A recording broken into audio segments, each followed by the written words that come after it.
If I have an idea of what you do with your money in 3 months, I can tell everything about you. I can tell your priority. I can tell what you want to become. I can tell who you want to be. I can tell many things that you are likely going to become in the next 10 years. Good day, everyone. It's another privilege to be able to speak with you. I'm sure you've been enjoying the previous videos, so we're here again with another mind-blowing video on finance. So, if you watched last week's or the last video, you would understand that Philip was talking about setting financial goals. Yeah. So we'll just be taking it further from there today. It's been an amazing video. I think you should watch previous one if you've missed it. So we'll be asking today, what is budgeting? As a step into setting financial goals. Wow, that's a very important question. So, budgeting, like, let's take it from a broad perspective, is Mm, a system of allocating resources. mm, Yeah, it's a system that allow you track and manage your money, so you know where your money is going. Because mm. not knowing what you're spending your money on and where your money is going in itself is a financial mistake.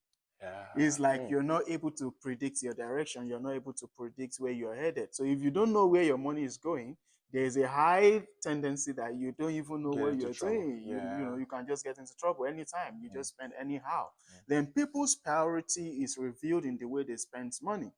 It's very fortunate that everybody is a professor at spending. Yeah. Yeah. Everybody. Yeah. Yeah.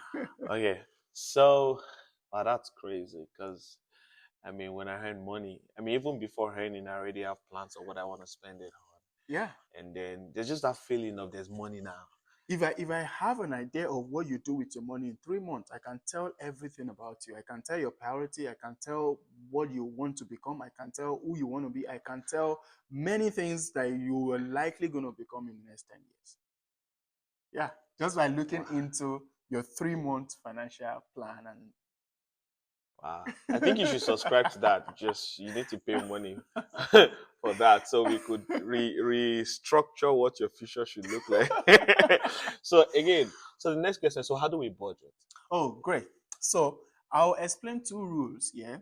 Some people say 80 to 20 rule, right? In Mm, some other instance, they break it down into three. That is 50, 30, 20 rule. mm, That means when you have your income, 100% of your income, you divide it into three, into a portion like 50%, 30%, and 20%. Now, 20% is for savings and investment. Now, mm, 50% meets your needs mm, and 30% meets your wants. All right. Now, the needs are according to your expenses, your basic recurring expenses, your rent, utility, light bill, internet, your phone bill, your subscriptions, your groceries. Those are part of your basic needs. They are not luxury. Then the 30% should go for maybe you have some wants, hangouts. You just want to do some takeout at some point. You couldn't cook, you should factor that. And then maybe if you have like some debt you're servicing, your debt servicing shouldn't exceed more than 30%. In fact, it shouldn't be up to. So your debt servicing should be part of your wants because that's not part of your immediate needs.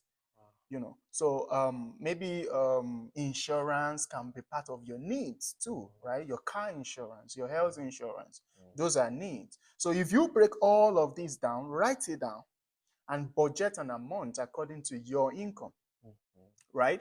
And you have another column for evaluation, how much you budgeted versus how much you spent. Then you're able to track where you're overshooting your budget. Yeah.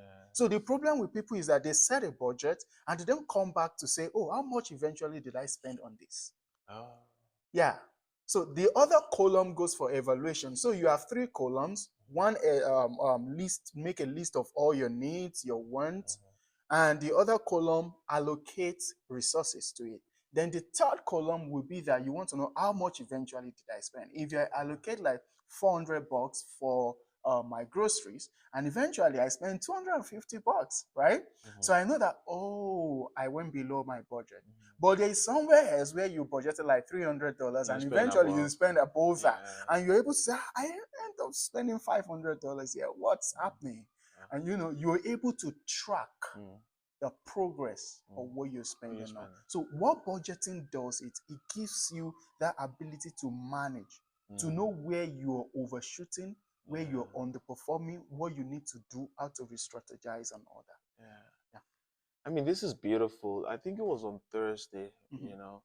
and he gave us a sheet and he told us to do time budgeting. Yes. And some of us found out that out of the 168 hours per week, we actually have deficits.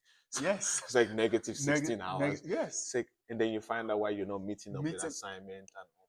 Exactly. So I think that's the next question. So what if my expenditure is more than what I'm earning? Oh. What if I'm a negative? Are you negative? So you're saying that your expenditure is greater than what your, I'm earning.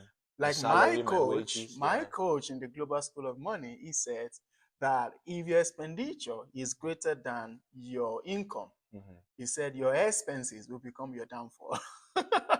So you need to cut. So you really need to do something. So what we need to do for such person, I'll answer it in two ways. One, you need a financial evaluation.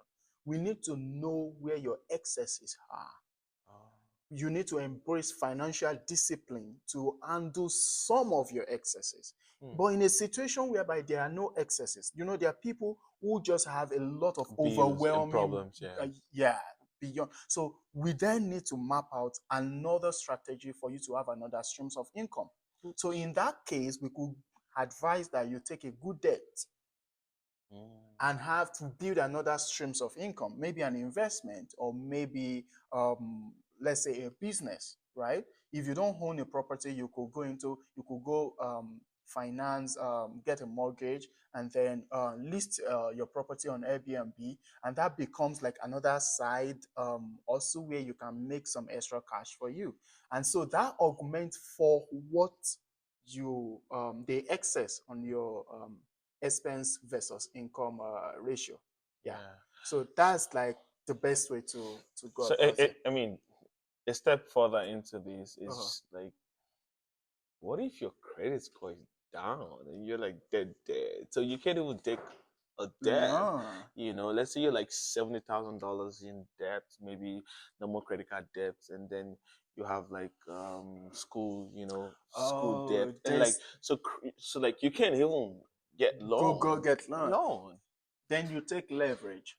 You take leverage on relationships. You take leverage on the people around you. If you're a good person. If you're a good person. That is why character is super important. So right? that's another score. Exactly. So you take leverage. You take leverage on maybe systems, or you take leverage on people. So if you have good people around you, you could, if you live in your own space, get a roommate and split your bills. As simple as that. That cuts down your, because when you cannot increase your income, the other way will be to reduce your expenses. Yeah. So we will soon start charging on these videos. I'm just kidding. That's beautiful. Like, if you have further questions, I think you should comment below. Comment below, send a personal message. Some of the reasons some of us don't have peace and have anxiety, some of it is actually financial problems. And if you can deal with that, I think it would be good. It would be easy for you to even serve God. That's true. So, thank you so much to be part of this today. If you've not subscribed, please kindly subscribe, share this video, help someone out of financial problems. And that is it. Thank you so much. See you.